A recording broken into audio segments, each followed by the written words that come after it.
OPM sudah memasuki tahap kehancurannya sendiri.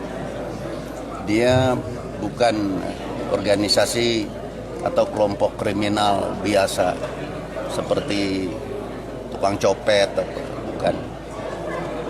Dia adalah teroris dan musuh dari seluruh dunia, bukan hanya kita, bangsa Indonesia. Dia telah membunuh orang yang tidak berdosa, tidak bersalah, tidak ngerti apa masalah. Orang yang kerja untuk membangun infrastruktur di daerahnya dibunuh. Artinya dia membunuh innocent persons. Dan sesuai definisi dari PBB, membunuh innocent person itu adalah teroris. Jadi dia harus masuk di dalam daftar teroris dan menjadi musuh dunia. Satu orang saja mati kayak Khashoggi, ramai. Tapi ini 31 orang mati, juga pasti ramai untuk masyarakat internasional. Kita juga sudah pengalaman dikerjain, pengalaman dicurangi oleh badan internasional, oleh oknum dari PBB.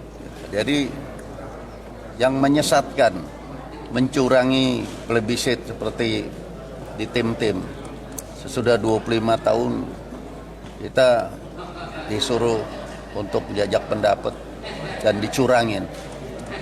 Dan ini kita sekarang mengenai masalah Irian. Sejak dulu mereka sudah giring supaya menamakan diri Papua. Sudah kita juga kasih kelonggaran buat itu, tapi justru dipakai untuk bisa membentuk OPM, Organisasi Papua Merdeka. Padahal tetangganya Papua Nugini saja, kalau lihat masyarakat bangsa kita masuk ke sana dibilang Irianis, itu orang-orang Irianis. Kenapa kita nyebut diri kita sendiri jadi sama dengan orang yang tidak mau disamain sama kita? Itu ternyata giringannya ke situ. Dan dia sudah menjadi musuh dari bangsa kita semua. Kita sudah harus mengejar sampai dapat, dan di situ jangan para penggiat HAM ini terus salah paham bahwa kita ini mengejar teroris, bukan hanya orang-orang yang punya keinginan politik sembarangan. Sejak 1 Mei 1963 dunia sudah mengakui orang-orang Irian kita ini adalah bangsa kita. Setelah PBB menerima dari Belanda setahun sebelumnya, tanggal 15 Oktober. 1 Mei diserahkan pada kita. Toh karena mendengar suara-suara yang menir terus, kita disuruh lagi bikin pepera dan penentuan pendapat rakyat tahun 1969. Hasilnya juga diterima dan disetujui oleh PBB. Karena itu kita juga yakin bahwa apa yang terjadi sekarang, PBB harus konsekuen, harus mendukung kita dalam menumpas organisasi OPM ini, menamakan diri OPM.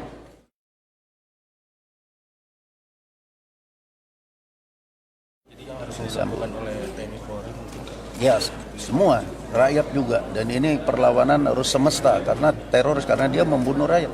Kalau kita tidak melawan, rakyat tidak melawan, rakyat Irian tidak melawan, akan terus jadi sasaran mereka, dibully, dibunuh, disiksa.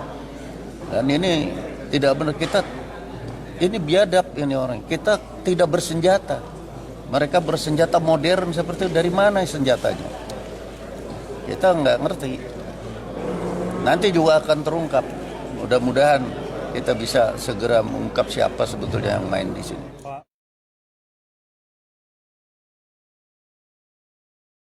Para pelaku itu akan ada kemungkinan harusnya dibawa ke Mahkamah Internasional nggak, Pak? Ya, saya kira itu Dan saya juga terima kasih ditanya saudara-saudara ini supaya juga gaungnya bisa sampai ke Perserikatan Bangsa-Bangsa dan mengerti bahwa kita yang akan kita kejar, yang sedang sekarang dikejar ini bukan kelompok kriminal, tapi ini teroris.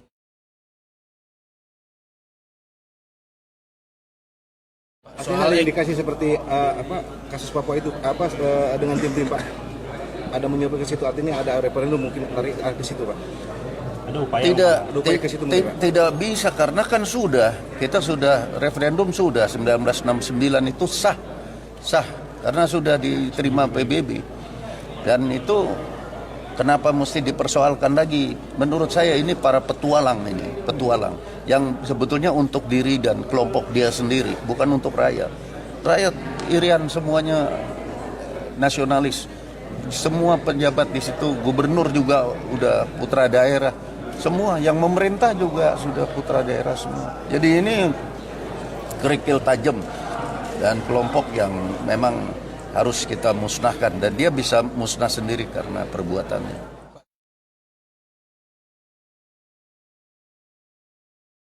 Soal Egyanus Kogoya sendiri ini sebenarnya siapa sih Pak? Apakah ada aktor yang Egyanus Kogoya? Kalau yang saya ingat Egyanus Kogoya ini bagian dulu yang nyempal dari Kedkualik. Jadi dia bikin kelompok sendiri. Yang jelas semuanya ini sebetulnya bukan untuk bangsa atau suku atau daerah, untuk dia sendiri, untuk mereka sendiri.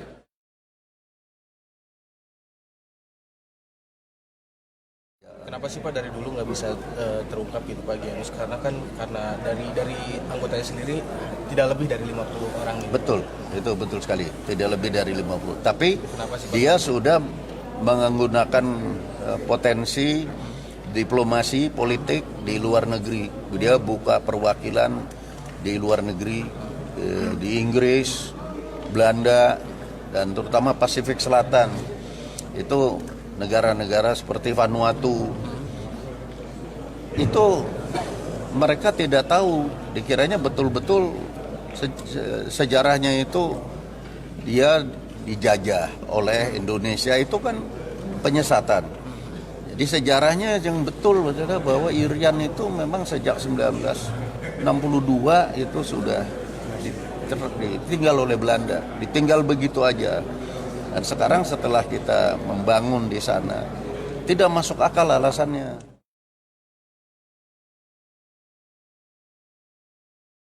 Jadi kesulitan apa sih Pak yang dihadapi oleh pemerintah atau TNI Polri untuk menghadapi Egyanus Kogoya ini Pak?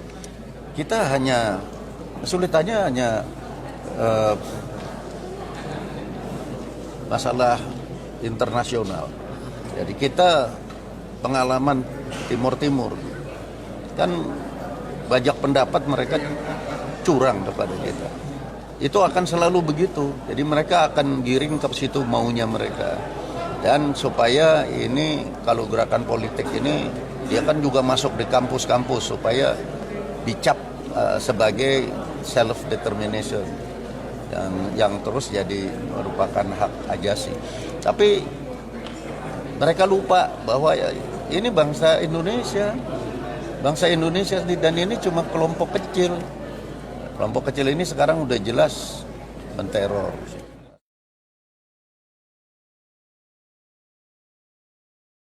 Pak, kalau nanti Egyanus tertangkap ini, apakah ini sudah selesai atau masih ada lagi?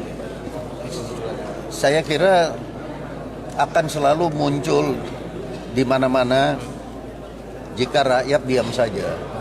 Tapi rakyat Irian, saya yakin, saya sudah sampai ke pelosok-pelosok. Mereka sangat senang. Ya, apalagi dengan pembangunan infrastruktur ini. Mereka betul-betul terharu. Kita bisa lihat. Masa katanya si Anus ini, namanya kan Anus itu.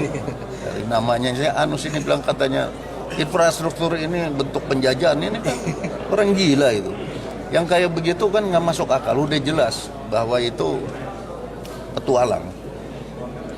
Ya kita ingin tahu senjata itu dari mana dan itu pasti terungkap. Ya, terima kasih ya. Terima kasih.